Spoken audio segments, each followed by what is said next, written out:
여러분, 내 사랑니는 꼭 빼야 되는 사랑니인가 안 빼도 되는 사랑니인가 다들 궁금하시죠? 누구는 사랑니가 있으면 충치가 생긴다고 하고, 누구는 나중에 임플란트 대신 쓸 수 있다고 하고, 사랑니 뽑아야 될지 말아야 될지 사랑니를 10,000건 이상 뽑아본 제가 설명드리겠습니다. 네, 저는 치과의사 문승환이고요.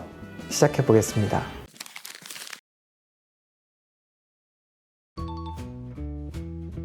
치과의사로서 가장 많이 받는 질문 중 하나인 것 같은데요. 무조건 빼야 되는 건 아니지만 입안에서 관리가 조금 힘든 경우에는 사실 필수적으로 빼야 된다고 설명을 드리는 경우도 있습니다. 사랑니가 아예 보이지 않고 완전히 매복이 돼 있고 주변 치아에도 영향을 아예 주지 않는 경우 같은 경우에는 꼭 빼야 될 필요는 없고요. 그리고 사랑니가 설령 나 있다고 하더라도 교합이 잘 돼 있고 구강위생적으로 관리가 잘 되는 치아로 판단이 되는 경우에는 사랑니를 꼭 뺄 필요는 없습니다. 사랑니 같은 경우에는 굉장히 이제 사람들마다 편차가 조금 다양하다고 볼 수 있는데요. 사랑니가 옆으로 누워서 나 있다거나 한 경우에는 부분적으로 나왔을 경우에 상대적으로 음식물이 끼어 들어가기가 굉장히 쉬운 구조를 가지고 있습니다. 근데 사랑니가 누워서 난 게 아니라 조금 똑바로 이렇게 서서 난 경우에는 훨씬 관리가 유리해지기 때문에 꼭 빼야 되는 사랑니는 아니라고 생각합니다. 사랑니 같은 경우에는 위치적으로 봤을 때 맨 뒤쪽에 있는 치아이거든요. 맨 뒤쪽에 있기 때문에 사람들이 정말 의식적으로 맨 안쪽까지 칫솔질을 하지 않으면 관리가 잘 되지 않는 경우가 많고요. 의식적으로 칫솔질을 한다고 하더라도 칫솔모를 이렇게 생각했을 때 끝부분만 살짝 닿기 때문에 나는 열심히 닦았다고 생각하지만 그쪽이 닦이지 않는 경우가 굉장히 많습니다. 아래 앞니 쪽이 원래 관리가 조금 힘들다고들 많이 얘기를 하시거든요. 근데 아래 앞니 못지않게 굉장히 이제 관리를 하기 힘든 치아 중 하나라고 생각을 하고요. 사랑니 같은 경우에는 미리 예방적으로 발치를 하면 좋은 경우가 굉장히 사실 많습니다. 그렇지만 임플란트 같은 거를 할 때 자가치아를 사용해서 이제 뼈 이식을 할 수 없는지 여쭤보시는 분들이 간혹 계세요. 그런 경우에 사랑니가 만약에 남아있다면 그 사랑니를 이용해서 인공뼈를 대신해서 내 치아로 만든 이제 뼈 이식을 할 수 있다던가, 그리고 저작 기능에도 위아래가 똑바로 난 치아 같은 경우에는 남들보다 저작할 수 있는 치아를 왼쪽 오른쪽을 합치면 4개를 더 갖고 있는 거기 때문에 관리가 잘 되고 있는 치아라면은 무조건적으로 빼는 것을 추천드리지는 않습니다. 저는 하나를 뺐고 3개를 아직 빼지 않았습니다. 저는 4개 다 완전히 매복이 되어 있어서 꼭 빼야 되는 케이스는 아닌 케이스에 속하긴 합니다. 사실 1개를 왜 뺐냐면 대학병원에서 제가 이제 레지던트를 하고 있을 때 어떻게 하면 환자분들께 사랑니 마취를 조금 더 덜 아프게 하고 고통을 없이 느끼게 할 수 있을까라는 방법을 저희 교수님과 함께 조금 고민을 하던 차에 그 마취 방법을 써서 발치를 해보자. 이렇게 하면 마취가 안 아프네? 이렇게 하면 마취가 조금 더 빨리 풀리네? 이런 것들을 경험해보기 위해서 제 치아를 희생해서 발치를 했습니다.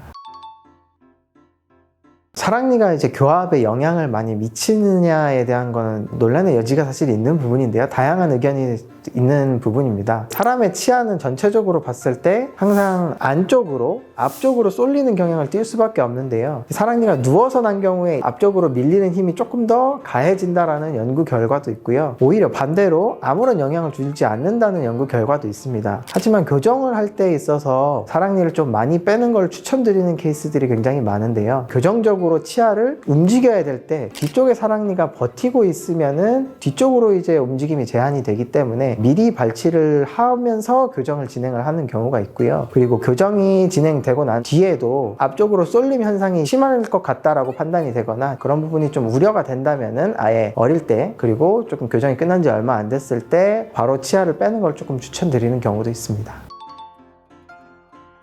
저 같은 경우에는 이제 사랑니를 거의 10,000건 이상 발치를 많이 해봤기 때문에 굉장히 다양한 분들 많이 봤는데요. 사랑니 안 빼고 최대한 관리하면서 잘 써볼게요 라고 하시는 분들이 사실 환자분들 중에서는 제일 많으세요. 근데 결국 관리가 안 돼서 와서 발치를 하게 되는 경우도 굉장히 많이 봤고, 그렇기 때문에 되도록이면은 사실 조금이라도 어릴 때 회복력도 좋고 뼈 측면에서 봤을 때 탄성이 충분할 때, 그럴 때 이른 시기에 빼게 되면 훨씬 사랑니가 빼기도 수월하고 회복도 빠르기 때문에 좀 예방적으로 빼는 것을 추천을 드리는 편이기는 합니다.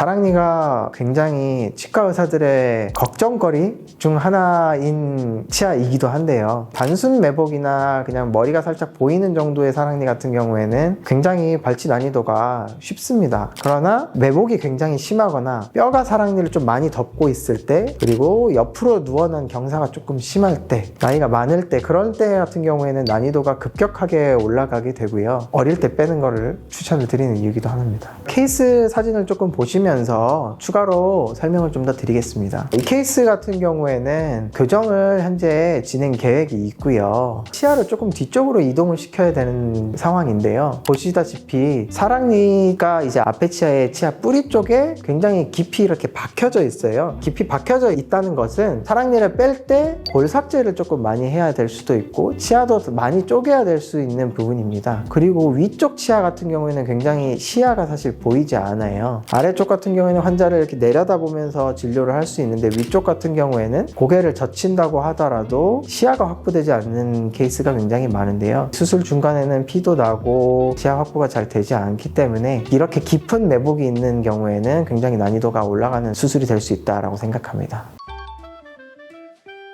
안 아프게 뽑는 가장 중요한 노하우는 마취를 사실 제일 잘 하는 거겠죠. 구강외과 전문이라면 누구나 마취가 잘 되면은 쉽게 뺄 수 있는 게 사랑니라고 생각합니다. 그런데 마취를 잘 되게 하는 게 굉장히 사실 어려운데요. 저 같은 경우에는 2단계로 마취를 하고 발치를 진행을 하는데요. 처음에는 잇몸을 통해서 이제 마취를 진행을 하고, 나중에 수술 중간에 잇몸을 절개하고 난 다음에 골 내로 직접 마취를 한 번 더 하게 되면 잇몸 마취가 이미 돼서 잇몸이 열려있는 상태이기 때문에 추가의 고통을 느끼지 않으면서 조금 더 심도 깊은 마취 상태에서 발치가 진행되기 때문에 고통이나 통증 이런 게 훨씬 덜하게 됩니다. 발치 중간에 통증도 이제 환자분들이 굉장히 불편해 하시는 요소 중 하나지만, 사실 빼고 난 다음에 마취가 풀리고 난 다음에 통증이 굉장히 사람들이 불편해 하는 요소 중 하나예요. 그런 경우에는 술자의 스킬하고도 굉장히 연관이 많이 있는데요. 치아를 얼마나 쪼개서 뺐는가, 치아를 이제 많이 쪼개고 빼면은 많이 쪼개진다는 거에 대해서 걱정이 많으시고 그러는데, 골 삭제를 많이 하지 않고 치아를 오히려 쪼개서 발치를 하게 되면 환자분 턱뼈에는 손상을 최소화하고 발치를 진행을 하는 것이기 때문에 술 후에 훨씬 예후가 좋고 붓기도 덜 붓고 통증도 훨씬 덜하게 됩니다.